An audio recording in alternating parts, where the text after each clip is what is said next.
the battlefields of eastern Ukraine, President Trump unveiling a new plan to force Vladimir Putin to the negotiating table, rearm Ukraine with American military aid, including Patriot air defense systems that will be distributed and paid for by NATO allies. This is billions of dollars worth of military equipment is going to be purchased from the United States, going to NATO, etc.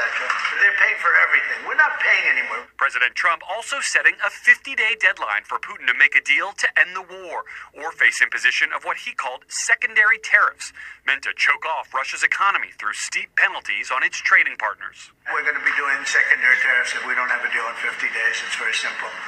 And they'll be at 100%. Making plain his frustration with Putin's flattery and failures to follow through on talks of peace.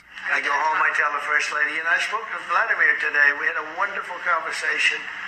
She said, oh, really? Another city was just hit. So it's like, look, he's, I don't want to say he's an assassin, but he's a tough guy.